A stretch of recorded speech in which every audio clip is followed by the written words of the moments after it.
क्या करेंगे अब राहुल गांधी जी और प्रियंका गांधी जी? देखिए, कांग्रेस की जो अभी हालत है वो बहुत ही खराब है। कांग्रेस स्टेट्स पे स्टेट्स हारती जा रही है। तो यही वजह है कि प्रियंका गांधी जी और राहुल गांधी जी को जल्द ही कुछ ना कुछ करना होगा और इंडिया अलायंस को भी बचाना होगा, क्योंकि इंडिया अलायंस अंदर के अंदर ही लड़ रही है। जैसे कि हमने दिल्ली में देखा, दिल्ली में ये आरोप लग रहा है कि केजरीवाल जी कांग्रेस की वजह से हारे। अब कांग्रेस और केजरीवाल जी दोनों इंडिया अलायंस का हिस्सा है। आगे मैं ये बता दूं कि अखिलेश यादव जी भी बहुत बार इंडिया अलायंस पे वार कर चुके हैं और अखिलेश यादव जी भी नाखुश है कांग्रेस से। क्यों नाखुश है अखिलेश यादव जी? क्योंकि कांग्रेस ने उनको सीटें नहीं दी महाराष्ट्र असेंबली इलेक्शन में। यही वजह है कि अखिलेश यादव जी भी नाखुश है और समाजवादी पार्टी के बहुत सारे जो नेता है वो महाविकास अघाड़ी और इंडिया अलायंस से नाखुश है।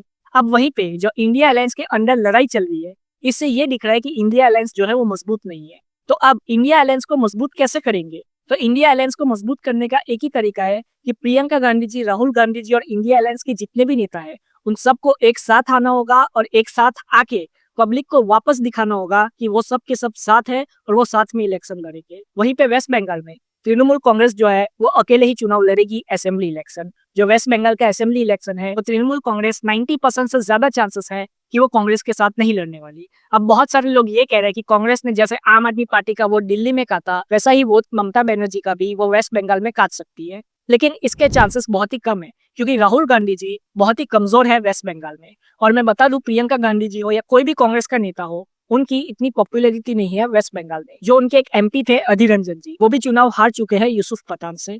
यही वजह है कि टीएमसी जो है वो बहुत ही मजबूत है।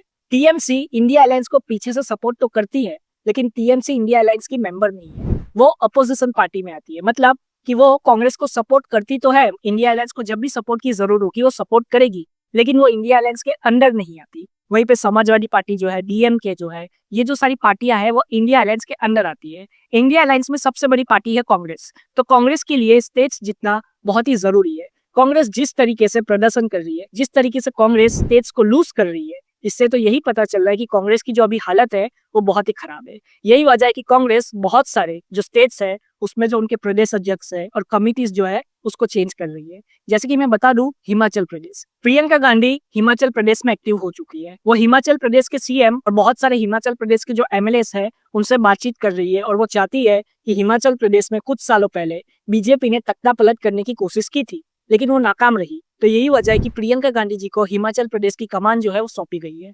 अब आगे बिहार है, वेस्ट बंगाल है, वहां पे जो इलेक्शन है वो आने वाला है। तमिलनाडु का भी इलेक्शन जल्द आने वाला है, लेकिन तमिलनाडु में तो इजीली रीजनल पार्टी ही जीतेगी। और अभी तो यही लग रहा है कि डीएमके और जो कांग्रेस का अलायंस है वो तमिलनाडु में बहुत ही मजबूत है। लेकिन हम किसी भी पार्टी को हल्के में नहीं ले सकते जब इलेक्शन की बात आए। तो मैं बता दूं कि यूपी हो या वेस्ट बंगाल हो या बिहार हो, कांग्रेस के लिए ये सारे स्टेट्स बहुत ही जरूरी है। तो यही वजह है कि कांग्रेस को ये सारे स्टेट्स में अलायंस करना ही होगा। जैसे कि बीजेपी जैसी पार्टी जो कि आराम से अकेले चुनाव लड़ सकती है, लेकिन आपने देखा होगा बहुत सारे स्टेट्स ऐसे हैं जहाँ पे बीजेपी अलायंस के साथ लड़ती है, वो अकेले नहीं लड़ती, क्योंकि बीजेपी को भी पता है कि वो वहां पे अकेले जीत नहीं सकती। तो ऐसी ही सूझबूझ राहुल गांधी जी को दिखानी होगी। राहुल गांधी जी और प्रियंका गांधी जी को अलायंस करना होगा ताकि वो कांग्रेस पार्टी को बचा सके। अगर वो ये सोच के हर बार चुनाव लड़ेंगे कि हम लोग तो अकेले ही जीत जाएंगे, तो ऐसा दिखता हुआ तो नजर नहीं आ रहा। बहुत सारे चुनाव जो है वो राहुल गांधी जी और प्रियंका गांधी जी अकेले नहीं लड़ पाए और जिसकी वजह से उनको करारी हार झेलनी पड़ी। अभी हाल ही में गुजरात नगर पालिका का इलेक्शन हुआ, वहां पे कांग्रेस की करारी हार हुई है। नगर पालिका की 90% से भी ज्यादा सीटें बीजेपी जीत चुकी है और कांग्रेस ने बहुत ही खराब प्रदर्शन किया है गुजरात नगर पालिका के इलेक्शन में। तो इसी से सोच सकते हैं हम कि कांग्रेस की हालत कैसी है।